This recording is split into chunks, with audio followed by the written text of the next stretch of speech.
कनाईपुर के निर्जन जंगल के पास एक जादुई तालाब था। उस तालाब में समय समय पर अजीब घटनाएं होती रहती थीं, इसलिए कोई भी उसके पास नहीं जाता था। कनाईपुर गांव में राजा विक्रम रहते थे। राजा विक्रम का सपना था कि उनका एक बेटा हो। बेटी होने पर राजा उसे किसी भी हालत में स्वीकार नहीं कर सकते थे। राजा महाराज। आहा, क्या खबर लाई हो दासी, जल्दी बताओ। जरूर मेरा पुत्र हुआ है ना, है ना, है ना? अरे भाई, पुत्र हुआ होगा तो 10 गांव के लोगों को भोज कराऊंगा। राजा महाराज, आपकी बेटी हुई है। आपकी बेटी बहुत ही सुंदर है। इतनी सुंदर तो कोई साधारण लड़की हो ही नहीं सकती। आप इस कन्या से खुश रहें। क्या कहा तुमने? मेरी बेटी हुई है? मैं इस बच्ची को नहीं मानता अपनी औलाद। हमें बेटा चाहिए, बेटा। एक काम करो, तुम इस कन्या को जादुई तालाब में फेंकाओ। अभी इसी समय तुम्हें ये करना होगा, जल्दी करो। लेकिन रानी माँ को होश आने पर क्या कहूँगी? अरे कह देना कि उनका पुत्र मृत हुआ था। महारानी के होश में आने से पहले ही उसे जादुई तालाब में फेंक देना होगा। जल्दी करो। अच्छा, लेकिन राजा महाराज, उस जादुई तालाब पर मैं अकेली नहीं जा सकती। वो बहुत भयानक जगह है। अकेले जाने से मुझे डर लगेगा। तुम्हें अकेले ही जाना होगा। किसी और को साथ ले गई तो कन्या का समाचार सबको पता चल जाएगा। सबको यह घोषणा करनी होगी कि महारानी का मृत पुत्र हुआ है। समझ गई? जाओ। जैसा आप कहेंगे महाराज। और हाँ, हमारे कहे अनुसार ही काम होना चाहिए। ठीक है महाराज, अब मैं जाऊं? ठीक है, जा सकती हो तुम। उसी गांव में राघव नाम का एक लकड़हारा रहता था। वो अपनी पत्नी मिनती के साथ जंगल के किनारे एक झोपड़ी में रहता था। राघव रोज जंगल में लकड़ी काटने जाता। कभी कभी मिनती भी उसके साथ जाती। और कितनी दूर चलेंगे? आगे तो जादुई तालाब है, वहाँ नहीं जाना चाहिए।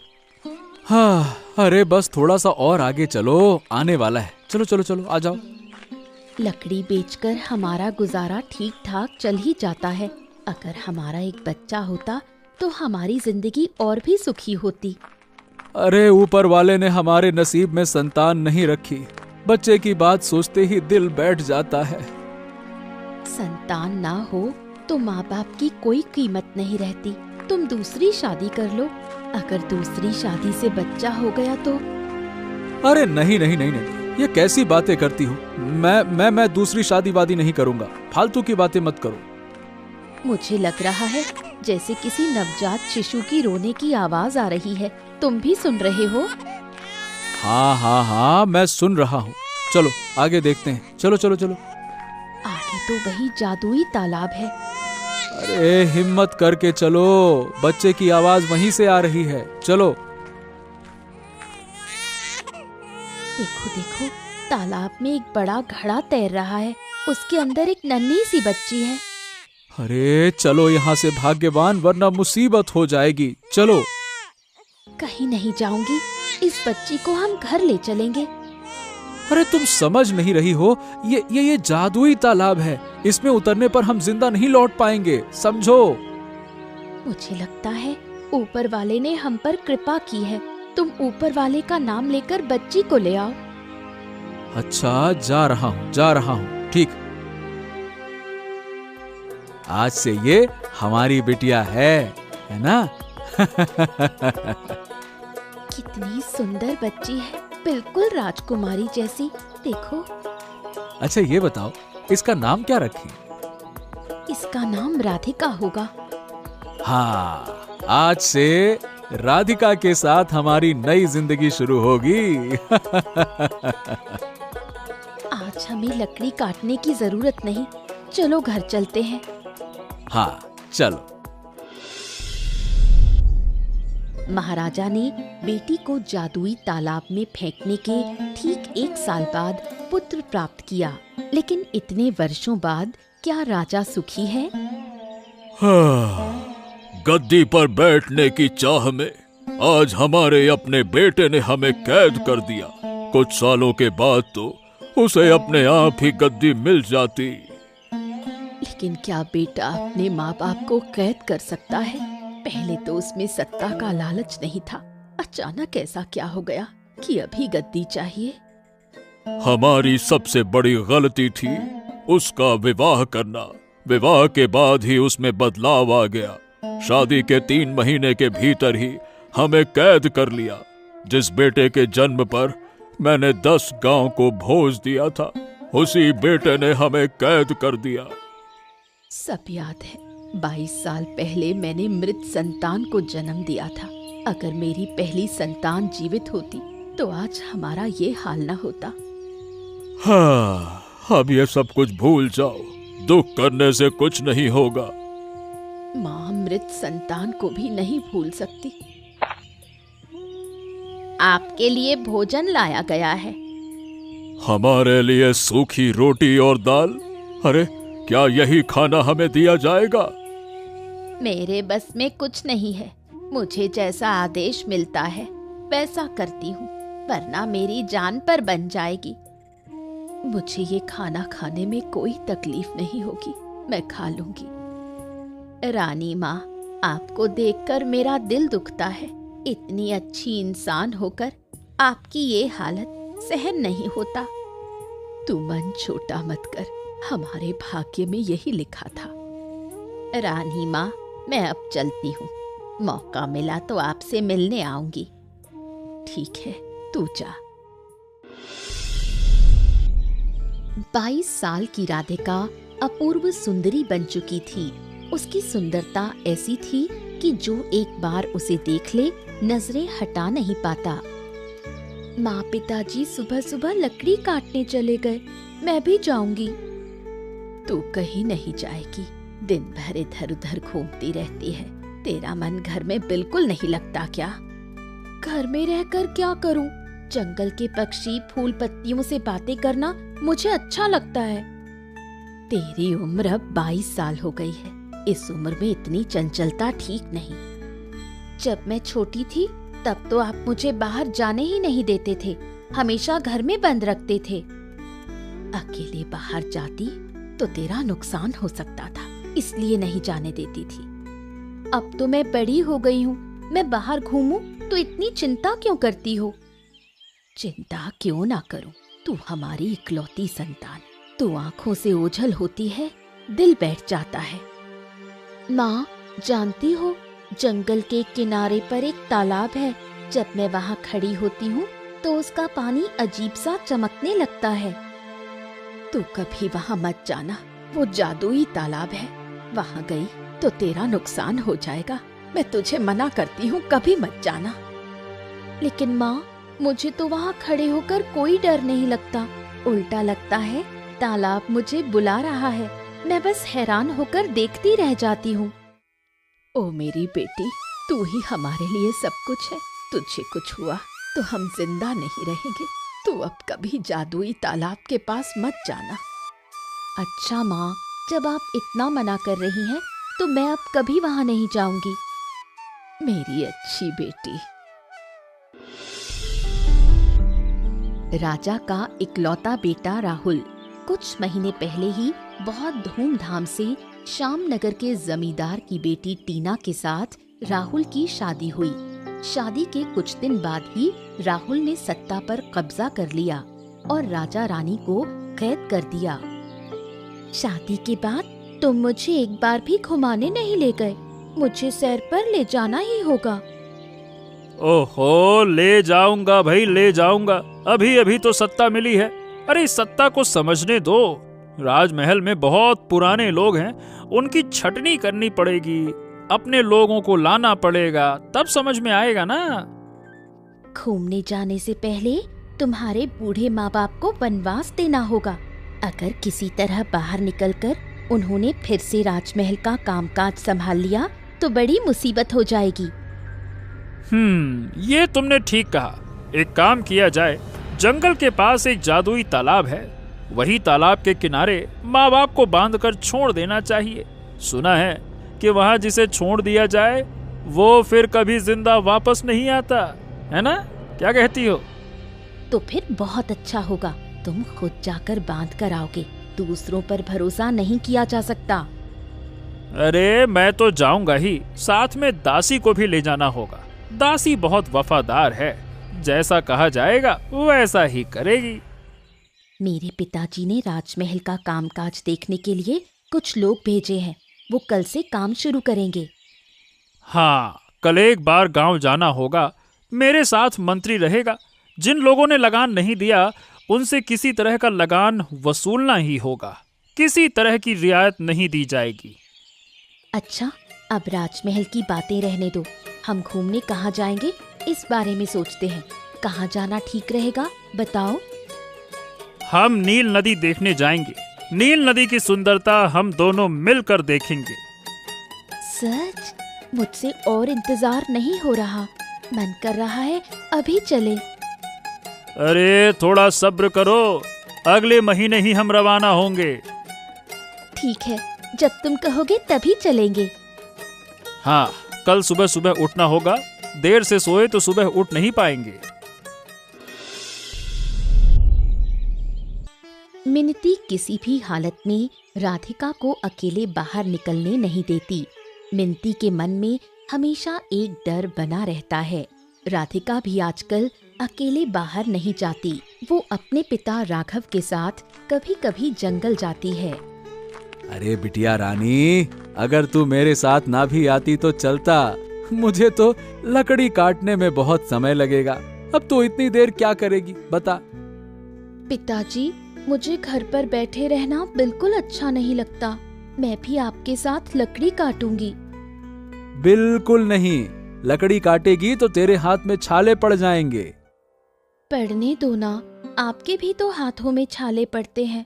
अच्छा पिताजी, आप लोग मुझे कोई काम क्यों नहीं करने देते? न काम करने देते हो न बाहर जाने देते हो। मुझे तो अच्छा नहीं लगता। अब से मैं खाना पकाऊंगी, घर का काम करूंगी। अरे तू हमारी इकलौती बेटी है, तुझसे हम काम क्यों करवाएंगे? हाँ, आप और माँ कितनी मेहनत करते हैं, लेकिन मुझे कोई मेहनत करने ही नहीं देता। अब आगे नहीं जाएंगे, यहीं आज लकड़ी काटेंगे। तू यहाँ चुपचाप खड़ी रह बस, और कुछ मत करना। पिताजी, मैं थोड़ी देर आगे टहल कर आती हूँ। बेटा बहुत दूर मत जाना, हमको चिंता हो जाएगी, है ना? अच्छा पिताजी, मैं अभी लौट आऊंगी।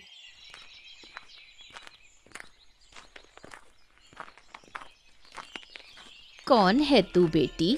इस जंगल में तो कोई आता नहीं। तेरे जैसी सुंदर लड़की यहाँ। तुझे चलते देख लगता है जैसे चारों ओर उजाला हो रहा है। उधर तो जादुई तालाब है। आप उधर कहाँ गई थी? मेरे पिताजी और माँ मुझे वहाँ जाने नहीं देते। मैं रोज एक बार यहाँ आती हूँ। जादुई तालाब में एक अभागी लड़की की तलाश में आती हूँ, लेकिन अब तक उसका कोई पता नहीं मिला। तू घर लौट जा बेटी।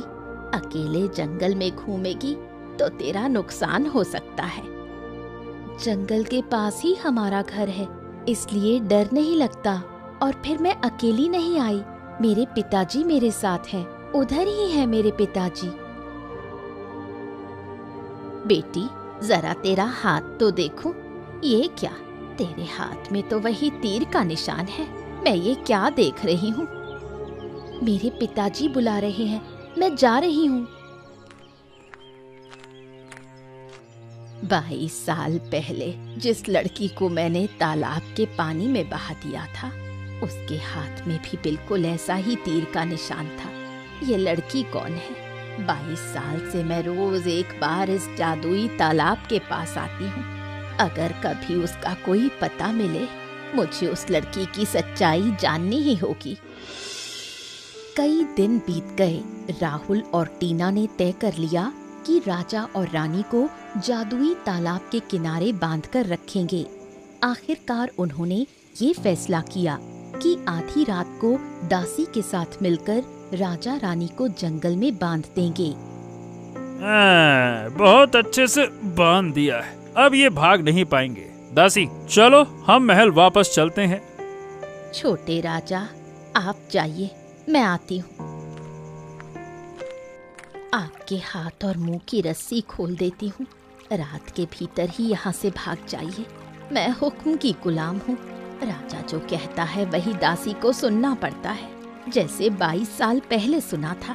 मैं अब जा रही हूँ, नहीं तो मेरी जान को भी खतरा हो सकता है। और एक बात याद रखिए, राजमहल वापस आने की कोशिश मत करना। वहाँ अब पुराने लोग नहीं हैं। आप लोग अगर वहाँ गए तो मार दिए जाएंगे। तू चली जा, हमारी चिंता मत कर। देर करेगी तो तेरा नुकसान होगा। मैं चली। ये दासी क्या कहकर गई? कह रही थी कि 22 साल पहले कुछ किया था। रानी, दासी की बात मैं ठीक से समझ नहीं पाया। हमें यहाँ से भागना होगा। चलो निकलते हैं। अरे मैं यहाँ से कहीं नहीं जाना चाहता। रात यहीं बिताना चाहता हूँ। ये तालाब मुझे जैसे अपनी ओर खींच रहा है। जैसा राजा वैसा ही उसका बेटा भी। 22 साल पहले राजा ने जो किया था, अब राजा का बेटा भी वही कर रहा है। अच्छा हुआ, अच्छा हुआ। ये कैसी आवाजें आ रही है? तुमने 22 साल पहले क्या किया था? सब मुझे साफ साफ बताओ। अरे मैं कुछ नहीं जानता। मुझसे सवाल मत करो। तकलीफ सहकर भी हमें यहाँ सुबह तक रुकना होगा, फिर यहाँ से भागेंगे। अचानक जंगल के जीव जंतु अजीब तरह से चिल्लाने लगे। सोए हुए पक्षी ऐसे भागने लगे मानो घबरा गए हों। राधिका भी जैसे बेचैन होने लगी। माँ, मुझे बहुत तकलीफ हो रही है। नींद में बहुत बुरा सपना देखा। मेरा मन हो रहा है कि बाहर भाग जाऊं। वो जादुई तालाब मुझे बुला रहा है। मैं वहां जाना चाहती हूँ। नींद में तू चीख रही थी। तेरी चीख सुनकर ही मैं और तेरे पिताजी दौड़े आए। हाँ, जंगल के पशु पक्षी भी अजीब कर रहे हैं। लगता है जैसे उन्हें भी बहुत कष्ट हो रहा है। अच्छा, याद है तुम्हें भाग्यवान, 22 साल पहले एक रात बिल्कुल ऐसा ही हुआ था। हाँ, मुझे बहुत अच्छे से याद है। वही सब आज फिर हो रहा है। ओ माँ, मेरे साथ ऐसा क्यों हो रहा है? मैंने सपने में देखा कि आप लोग मुझे छोड़कर कहीं दूर जा रहे हो। ऐसा सपना क्यों देखा माँ? हम तुझे छोड़कर कहाँ जाएंगे बेटी? हम तो तेरे पास ही हैं। तू ही तो हमारी जान है। माँ, मैं एक बार उस तालाब के किनारे जाना चाहती हूँ। अगर वहाँ ना गई तो मुझे बहुत पीड़ा होगी। तालाब का पानी मुझे बुला रहा है। मुझे जाने दो। अरे, इतनी रात को वहां नहीं जाया जा सकता बेटी। हम तेरे पास हैं ना, तुझे कुछ नहीं होने देंगे। तू जरा सोने की कोशिश कर। मैं तेरे सिर पर हाथ फेर देती हूँ। मुझे नींद नहीं आएगी माँ। मेरे शरीर में जैसे आग सी जल रही है। मुझे जाने दो तालाब के पास। समझ गया। जब तक तालाब ना जाएं, तो ठीक नहीं होगी। चल, हम तीनों मिलकर चलते हैं। चल चल बेटी, हम भी तेरे साथ चलते हैं। चलो।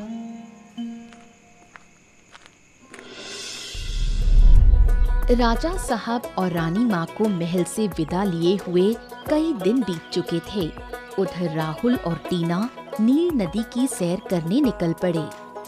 कमाल, अद्भुत अद्भुत, कितना सुंदर है ये प्राकृतिक दृश्य। लगता है जैसे मैं प्रकृति में खो गया हूँ। इस पल ऐसा लग रहा है कि मैं दुनिया की सबसे खुश इंसान हूँ। हमें अब कोई रोक टोक नहीं है। राजमहल अब से मेरे पिताजी के आदेश से चलेगा। हाँ, अभी तो महल की बातें सुनने का मन भी नहीं है। अभी सिर्फ मैं और तुम।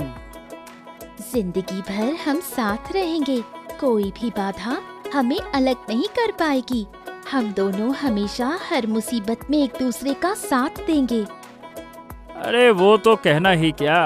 देखो, सूरज कैसे पश्चिम के आकाश में झुक रहा है। लाल किरणें निकल रही हैं।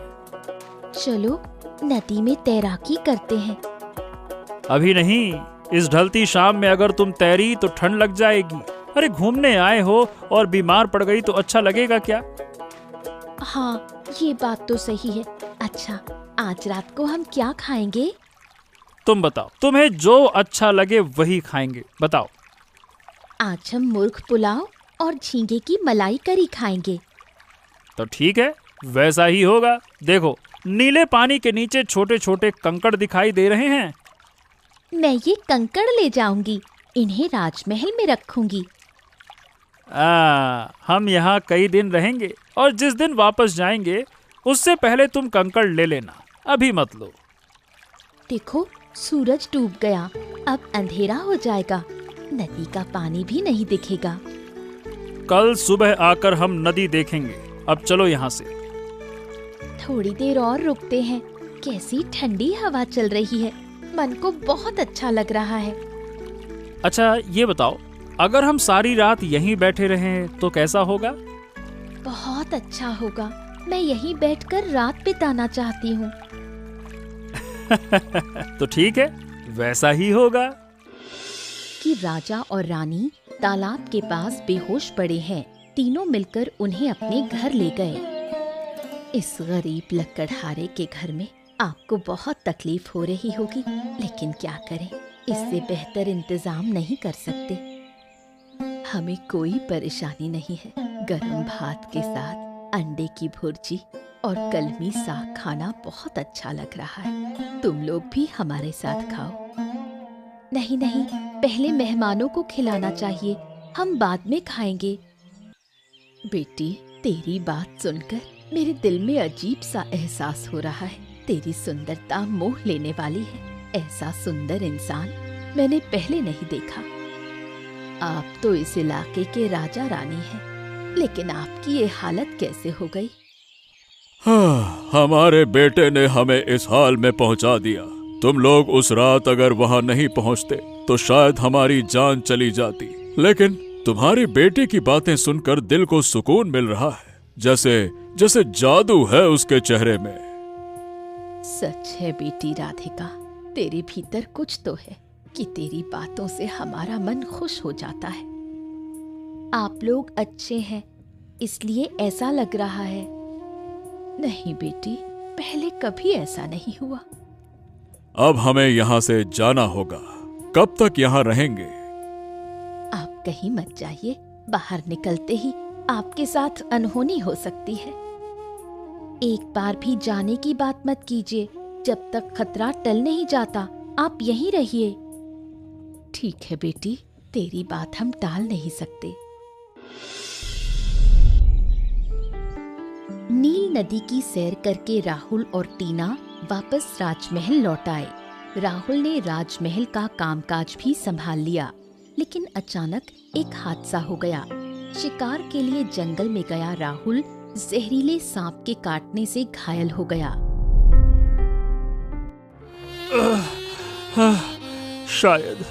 शायद अब मैं नहीं बचूंगा। जहर पूरे शरीर में फैल गया है। अरे रे रे रे रे, दर्द बहुत हो रहा है। ये सब पाप का फल है। 22 साल पहले आपके पिता ने पाप किया था और अब आपने। प्रकृति पाप का दंड अवश्य देती है। ये सब क्या कह रही हो? दासी होकर ऐसी बातें कहने की हिम्मत कैसे हुई? मैं जो कह रही हूँ वो सच है। 22 साल पहले रानी ने बेटी को जन्म दिया था, लेकिन बेटी होने के कारण राजा ने उसे जादुई तालाब में फेंक दिया। और छोटे राजा ने क्या किया? राजा और रानी को उसी तालाब के पास बांधकर छोड़ दिया। अब छोटा राजा सांप के जहर से छटपटा रहा है। छोटी रानी, आप भी सावधान रहिए, पाप आपको भी नहीं छोड़ेगा। मैंने महापाप किया है, अपने जन्मदाता माँ बाप को सजा दी। अब समझ रहा हूँ कि पाप किसी को नहीं छोड़ता। दासी, तुम मेरे माँ बाप को ढूंढो। अगर वो जीवित है तो उन्हें वापस ले आओ, ले आओ। आज ही मैं खोज का इंतजाम करूंगी। अगर वो मिले तो उन्हें वापस लाऊंगी। मैं अपने मायके चली जाऊंगी, यहाँ अब नहीं रह सकती। आज ही जाऊंगी। फिक्र से क्या होगा? मेरी इस हालत में तुम जाना चाहती हो? अरे तुम्हें मेरी जरा भी फिक्र नहीं है? यहाँ रहकर मैं कर भी क्या सकती हूँ? अगर मेरे रहने से तुम ठीक हो जाते तो मैं रुकती। तो ठीक है, तुम जा सकती हो, मैं तुम्हें नहीं रोकूंगा, जाओ। राजा और रानी एक दिन चुपचाप लकड़हारे के घर से चले गए। गरीब के घर में दिन प्रतिदिन रहना उन्हें अच्छा नहीं लग रहा था, इसलिए वो वहां से निकल पड़े। उनके चले जाने के बाद से राधिका बहुत उदास रहने लगी है। खाना भी नहीं खा रही। जो पहले चंचल थी अब चुपचाप रहने लगी है। उनमें ऐसा क्या है कि बेटी इतनी दीवानी हो गई? क्यों उनके लिए इतना परेशान हो रही है? क्या चक्कर है? कहीं उनका और राधिका का कोई रिश्ता तो नहीं? अरे ये क्या कह रही हो? अरे भाई, ये लड़की हमारी है, इसका किसी और से कोई रिश्ता नहीं है। और जरूरत पड़ी तो हम यहाँ से दूर चले जाएंगे, कहीं दूर जाकर बसेंगे। तुम ठीक कह रहे हो। हम राधिका को नहीं खो सकते। हमने उसे पानी से उठाया था। संतान ना होने का दर्द हम भूल गए थे। राधिका ही हमारी सब कुछ है। उसके बिना हम जी नहीं सकते। तो ठीक है, कल ही रात हम यहाँ से दूर चले जाएंगे। हमें अब इसकी शादी करनी होगी। हाँ, उसकी शादी करेंगे। हमारे पोते पोतियां होंगे। बुढ़ापे का समय पोते पोतियों के साथ कटेगा। लेकिन आजकल राधिका को लेकर मुझे डर लग रहा है। उसका बर्ताव अजीब हो गया है। हाँ, सही कहती हो, मुझे भी बहुत डर लग रहा है। आज ही सब सामान समेटना होगा, कल समय नहीं मिलेगा। चलो जल्दी करो। हाँ, सब तैयार करना होगा। लेकिन सोच रही हूँ, राधिका मान जाएगी क्या? इस जंगल के बाहर रह पाएगी क्या? हाँ, बेटी की भलाई के लिए हमें जाना ही होगा। नई जगह पर रहते रहते वो उस जगह को भी पसंद करने लगेगी। भाग्यवान। चलो जल्दी चलो। हाँ, ये तो सही है। चलो हम दोनों मिलकर सामान तैयार करें। चलो चलो चलो चलो। राहुल को सांप के काटने के बाद दासी राजा रानी को बेतहाशा ढूंढती फिर रही थी। पूरे इलाके में खोजा, लेकिन वो कहीं भी नहीं मिले। उधर टीना भी अपने मायके चली गई। इन्हीं दिनों अचानक एक दिन राहुल की मृत्यु हो गई। अरे बेटी, तू यहाँ? ये तो हमारा घर है, लेकिन आप यहाँ कैसे? कई दिनों से राजा रानी को ढूंढ रही हूँ। आज जंगल में खोजते खोजते यहाँ आ गई। वो लोग तो हमारे यहाँ आए थे, फिर बिना कुछ कहे चले गए। अपने माँ बाप को बुला सकती है क्या? हाँ, मैं बुलाती हूँ। माँ, बाबा, बाहर आओ। आप? राजा रानी को मैं ढूंढ रही हूँ, पर कहीं नहीं मिल रहे। उनका इकलौता बेटा राहुल सांप के काटने से मर गया। मरने से पहले वो अपने माँ बाप से मिलना चाहता था, लेकिन वो कहीं नहीं मिले। वो हमारे यहाँ थे, अब कहाँ है हमें नहीं मालूम। मुझे एक सच्ची बात बताएंगे, ये लड़की क्या आपकी बेटी है? आप ये कैसी बातें कर रही हैं? ये हमारी बेटी है, हमारी इकलौती बेटी। आप अब यहाँ से जा सकती हैं। मैं आप लोगों को बहुत पहले से जानती हूँ। जहाँ तक मुझे पता है, आपके कोई संतान नहीं थी। फिर ये लड़की कहाँ से आई? इसके हाथ पर तीर का निशान है। उससे समझ गई कि ये आपकी बेटी नहीं है। अरे आप कैसी फालतू की बातें कर रही हैं? हमें आपकी बात सुनने की कोई इच्छा नहीं है। माँ, बाबा, ये क्या कह रही हैं? मैं आपकी बेटी नहीं। बेटी, तू इनकी बातों पर जरा भी विश्वास मत कर। ये औरत कुछ भी बक रही है। मैं कुछ भी यूं ही नहीं कह रही। आप सच बोलिए। जो सच है वही कह रहे हैं। हाँ, मैं राजा रानी को ढूंढने जा रही हूँ, लेकिन फिर आऊंगी। मैं भी आपके साथ चलूंगी। राजा रानी लकड़हारे के घर से भागकर जंगल में इस पेड़ के नीचे ठहरते हैं। उन्हें लगने लगा कि शायद इसी तरह बाकी जीवन बिताना होगा। अरे रानी, हमने जीवन में जो पाप किया उसकी सजा हमें मिल रही है, लेकिन बेगुनाह होकर भी हमारे साथ साथ तुम भी सजा पा रही हो। हमसे ये बर्दाश्त नहीं होता, नहीं होता। तुमने क्या अपराध किया है?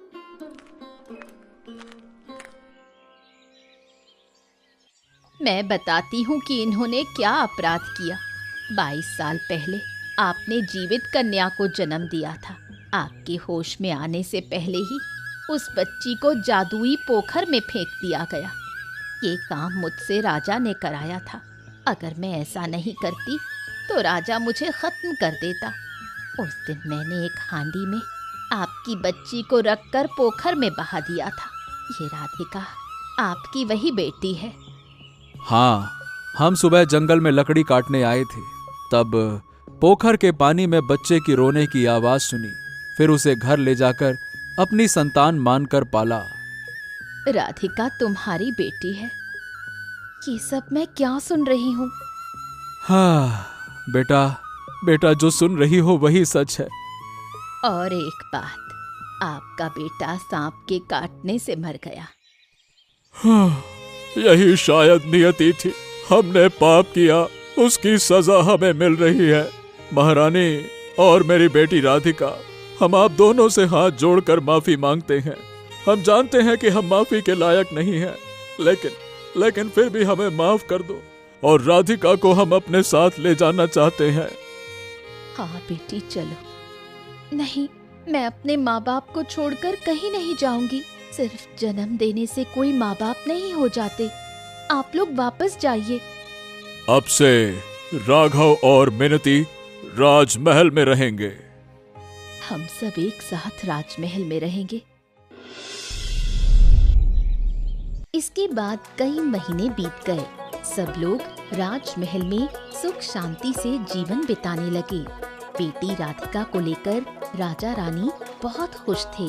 उधर राघव और मिनती भी राधिका के माँ बाप बनकर राजमहल में थे। मेरे राज्य में अब कभी भी गरीब और असहायों पर अत्याचार नहीं होगा। राजमहल के पुराने लोगों को वापस बुलाना होगा। बेटा राधिका, अब इस राजमहल की जिम्मेदारी तुम्हारी भी है। राघव और राधिका अब से राजमहल की जिम्मेदारी निभाएंगे। ये दोनों अब राजमहल का हिस्सा हैं। अरे आप ये कैसी बातें कर रहे हैं?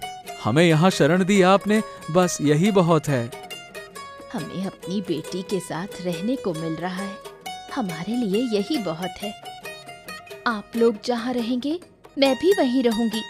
इस महल के प्रति मुझे कोई लालच नहीं। हम सब एक साथ रहना चाहते हैं, इस बात से कोई इनकार नहीं है। इसके बाद सब लोग राजमहल में सुख शांति से जीवन बिताने लगे।